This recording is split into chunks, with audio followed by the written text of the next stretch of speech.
시편 107편 1절에서 22절까지 우리 다 같이 한 목소리로 봉독하시겠습니다. 여호와께 감사하라. 그는 선하시며 그 인자하심이 영원함이로다.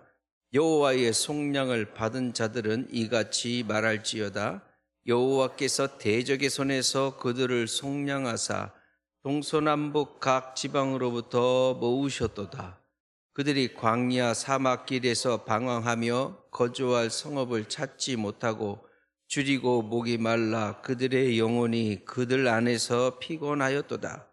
이에 그들이 근심 중에 여호와께 부르짖음에 그들의 고통에서 건지시고 또 바른 길로 인도하사 거주할 성읍에 이르게 하셨도다. 여호와의 인자하심과 인생에게 행하신 기적으로 말미암아 그를 찬송할지로다.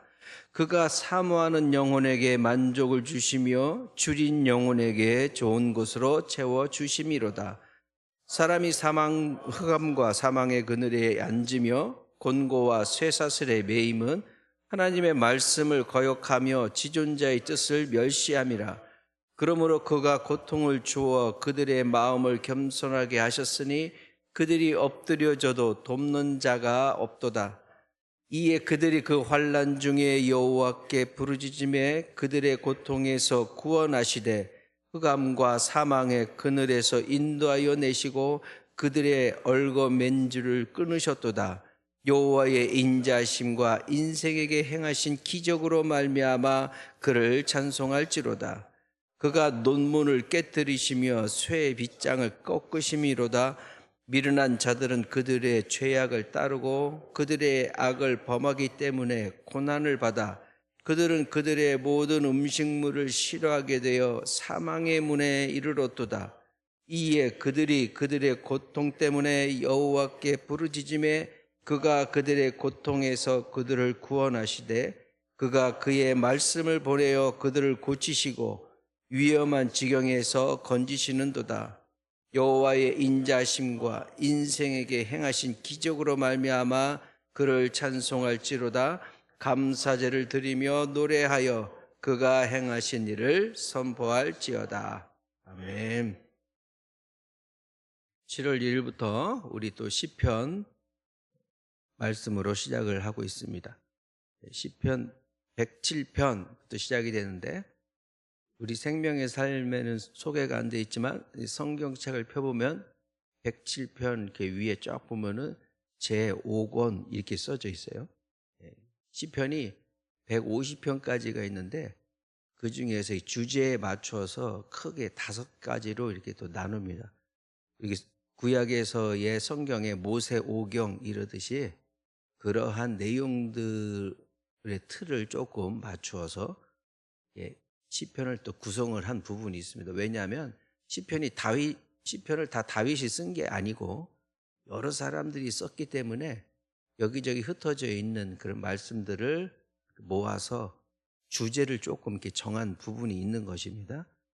제 4권까지는 90편에서 106편까지는 이제 불순종함으로 하나님한테 불순종함으로 저주도 받고 포로 생활에서의 고통과 고난을 받는 그러한 가운데에 있는 그런 내용들이 좀 많고 107편부터는 제5권 마무리거든요. 마무리 쪽에는 하나님께서 우리를 구원하셨다.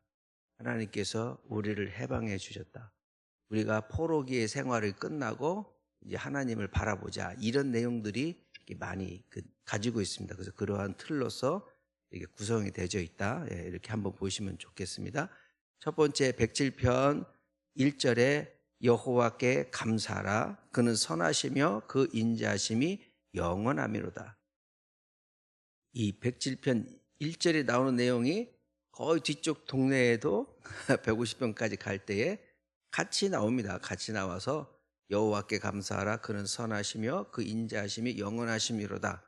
우리는 이제 자주 보면은 좀 약간 무뎌져요. 이게 뭐 당연히 뭐 이렇게 얘기했나 보다라고 생각할 수 있지만 실제 상황에서 보면은 이 포로 생활이 끝나고 나서 포로기 이후에 억압된 나라를 잃어버린 상태에서 다시 하나님이 회복시켜 주시는 그런 단계 속에서 있을 때는 이런 말 한마디 한마디가 얼마나 가슴이 벅찬 얘기인지를 모르겠습니다. 이런 내용을 조금 우리가 생각해 볼 필요가 있어요. 이 성경은 그 당시에 누가 왜 썼는가, 그러면은 어떤 배경으로 이게 있었는가, 그거를 먼저 봐야 되고, 그러면 지금 우리한테는 어떻게 이거를 적용할 것인가, 이런 그 관점들을 보셔야만이 성경을 이해하는 데 좀 도움이 됩니다.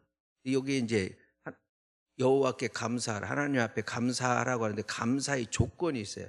감사의 조건이 뭐냐면은 우리가 하나님께서 우리를 풍족하게 하셨다, 잘 살게 하셨다, 이런 게 아니고, 뭐라 하냐, 하나님은 선하시대. 그거 누가 모르냐고요. 하나님은 인자하시대. 그걸 누가 모르냐고. 근데 그 다음에 조건이 없어요. 하나님은 선하시고 인자하시기 때문에 하나님 앞에 감사해라, 이렇게 얘기를 하고 있는 거란 말이죠. 감사의 조건이 아주 단순해요. 그냥 이 인간적인 게 하나도 없어. 하나님 자체를 높이는 게 감사인 거예요. 우리는 뭐가 있어야 감사하고 없으면 불만 불평이고, 하나님은 그런 게 아니에요. 그러니까 하나님이 계시다는 것만 가지고도 감사해라, 이런 뜻이거든요. 선하시다라는 것은, 선하다는 좋은 것, 좋다 이거야. 하나님은 항상 좋으신 거야. 하나님은 우리한테 준 거야. 생각해봐라. 우리가 고난 가운데 있었지만 그래도 하나님 우리를 살리셨지 않느냐?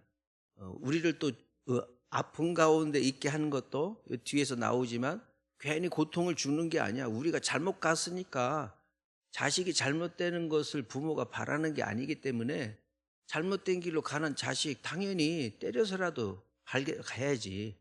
하나님에서 자꾸 눈에서 벗어나려고 하는 인간 잡아가지고 다시 내가 얼굴 다시 한번 보겠다, 그렇게 하나님께서 끌어당기시는 것이 그게 좋은 거잖아요. 그래서 하나님 항상 좋으신 거야.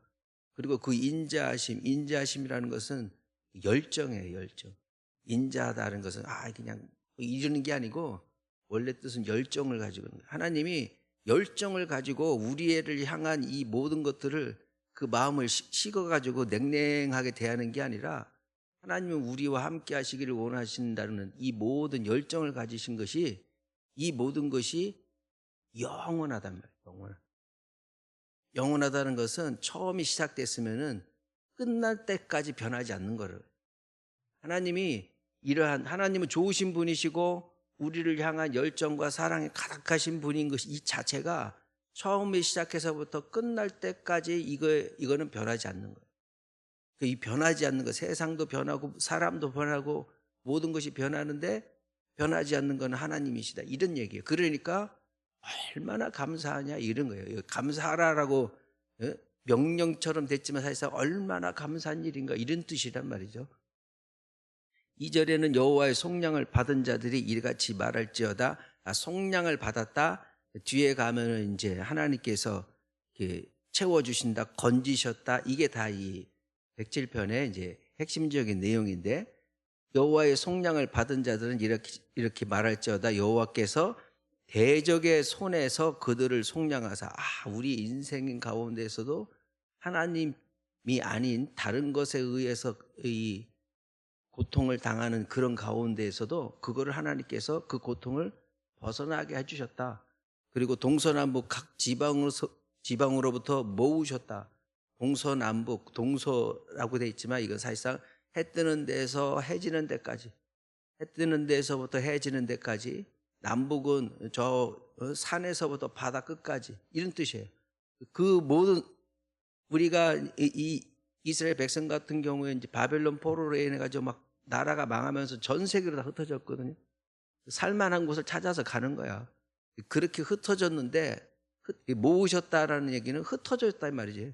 흩어져 있으니까 모으시는 거지. 애초부터 있는 걸 가지고 모으는 게 아니고, 여기저기 흩어져 있는 거 다시 하나님 앞에 올 수 있도록 하나님께서 이렇게 함께 하셨다. 이 얼마나 하나님께 감사할 일이냐, 이런 말이죠. 4절부터 9절까지는 어떠한 사람이 있습니다. 어떤 사람들이 뭐냐면, 광야 사막길에서 방황하며 거주할 성읍을 찾지 못하고, 이 광야, 이 이스라엘에서 말하는 광야는 우리가 생각하는 광야가 없어. 여기 대한민국은 광야가 없어요. 따지고 보면 거기는 가면은 사진만 봐도 아무것도 없어. 그냥 이 돌산이요, 돌산. 제가 몽골을 가봤는데 몽골에 가야 아 이게 산이구나 하지. 우리 대한민국에 사는 산도 아니야.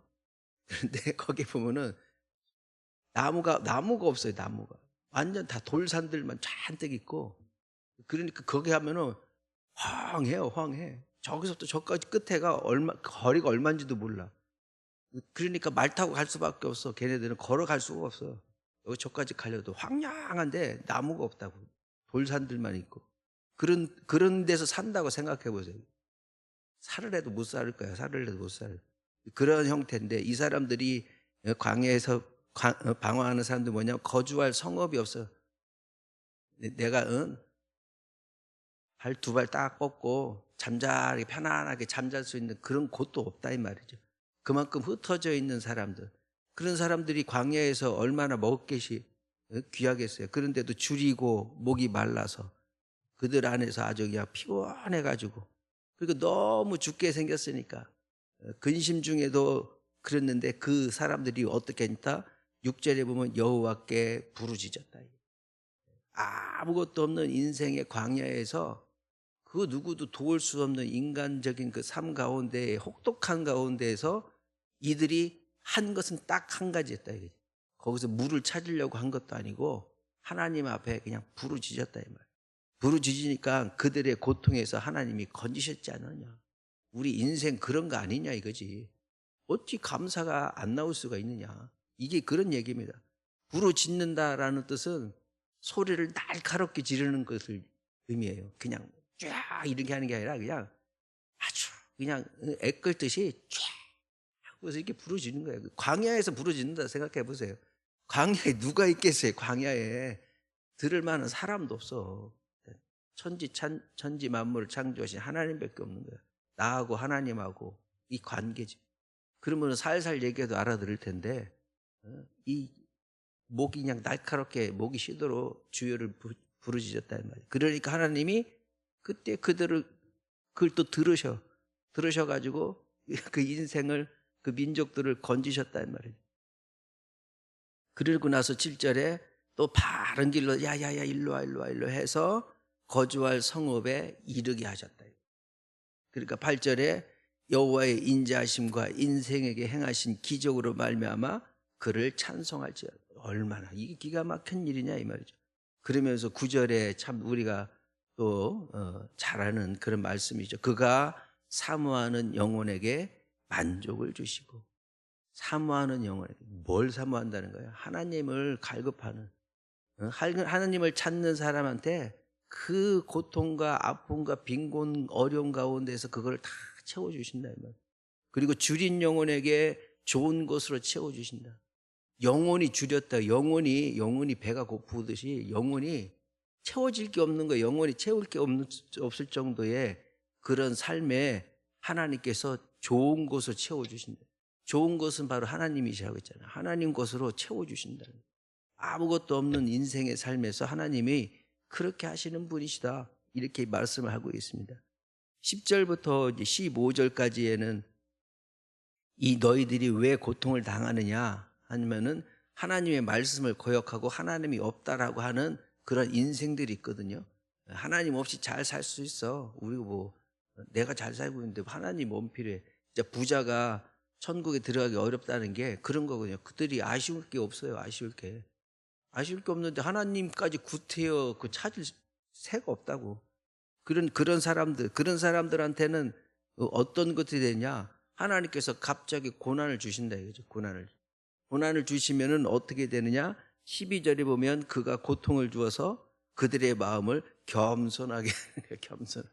야, 이거 아니네. 이게 아니네. 그 사람들이 말이 많네. 하나님 함께 하셔야 된다는 거네. 그게 복이 많네. 이제 그렇게 되시는 거죠. 그러면서 이렇게 하나님 말씀도 거역하고 지존자의 뜻을 멸시했던 이 사람들도 그런 고통 가운데서 또 환난 중에서 여호와께 부르짖으면 또 그걸 또 구원해 주셔. 자, 하나님이 그러신 분이시다 이 말이죠.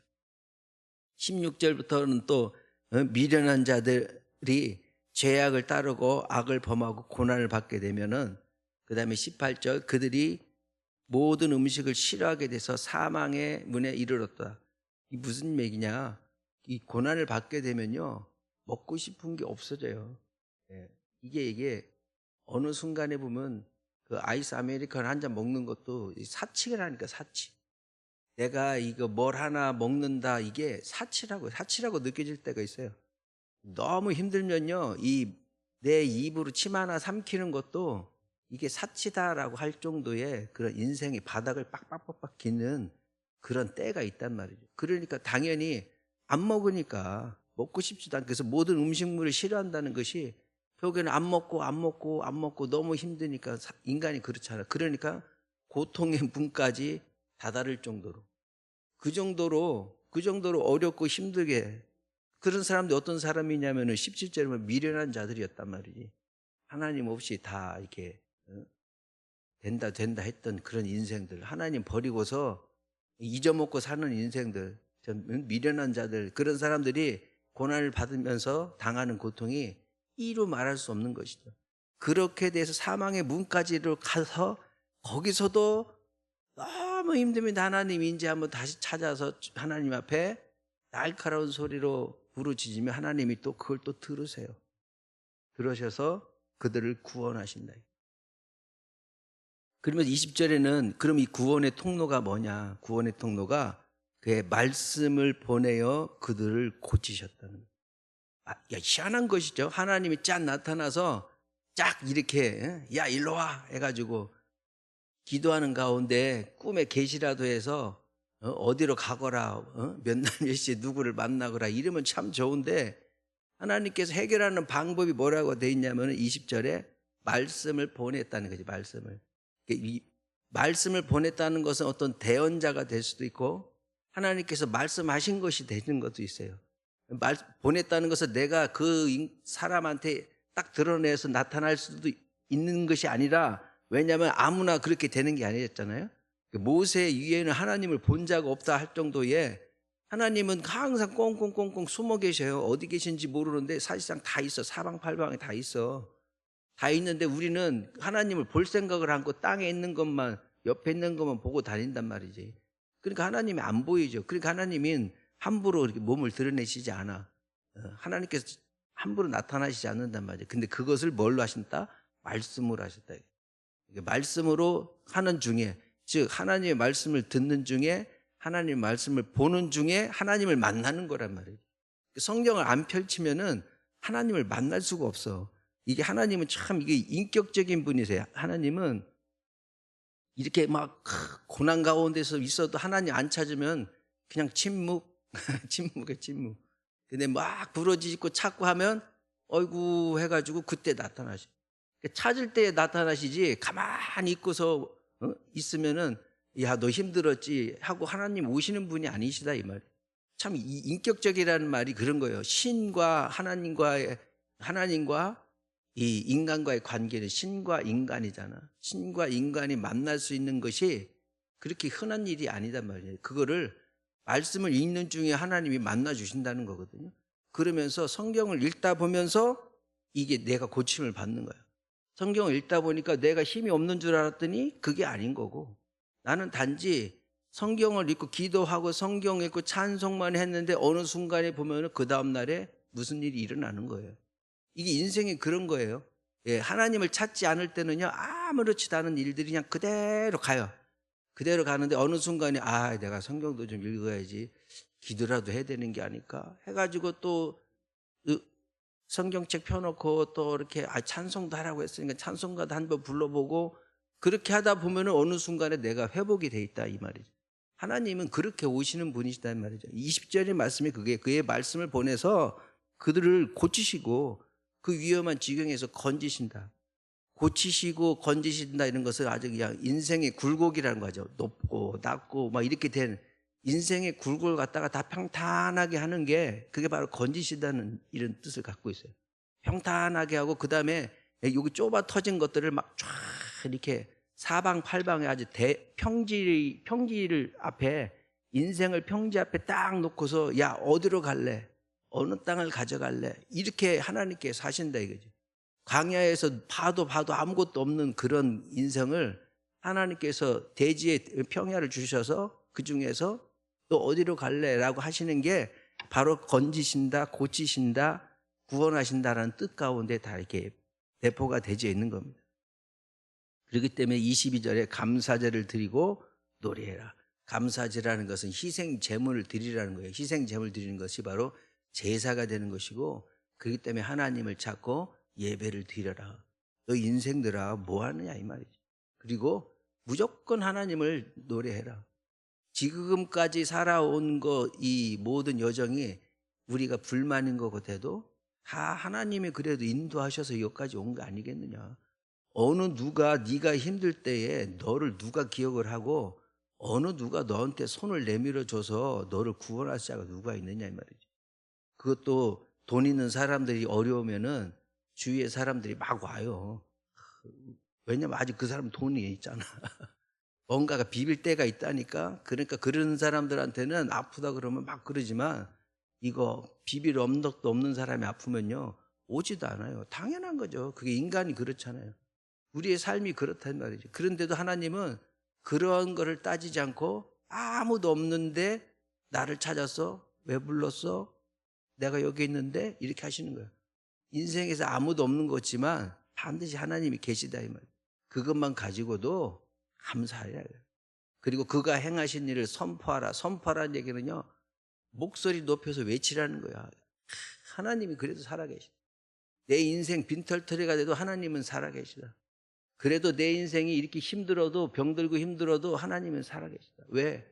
지금까지 내가 병들기 전까지, 지금 병든 가운데에서도 내가 하나님을 찬미할 수 있었던 것은, 하나님이 항상 그 모든 사람들은 내 곁에서 내 높고 낮은 지위를 가지고서 눈치를 살피고 있었는데, 하나님은 나가 어떠한 자리에 있는지에 상관없이 당신을 찾는 자를 그냥 찾아오셔서 말씀으로 위로하시고 회복시키셨다. 내가 지금 죽어도 여한이 없다. 내가 지금 없어지더라도 여한이 없다. 왜? 그동안 하나님이 나와 함께 하셨다는 것만 가지고도 나는 행복하고 행복한 사람이다라고, 그러한 마음을 가져보세요. 하나님이 얼마나 기뻐하시겠습니까? 그리고 그러한 삶들이 현실을 이겨나가는 힘이에요. 예. 현실을 이겨나가는 힘이라고요. 예. 무엇으로 우리를 채워서 우리가 어떤 만족을 얻을 수 있겠습니까? 하나님 앞에 다시 나아가고 하나님께 기도하고 하나님 앞에 하나님을 부르짖고, 그럴 때 하나님 만나 주신다 했으니 소망을 가지고 기도하는, 오늘 하루도 그렇게 기도하는, 그래서 이 제목이 고통에서 벗어나는 길, 부르짖는 기도, 이런 그 제목을 여기다가 달아놨지 않습니까? 그러한 삶, 그러한 하루가 오늘 하루도 일어나기를 원합니다. 오늘 주시는 말씀을 가지고 하나님께 기도하며 나가겠습니다.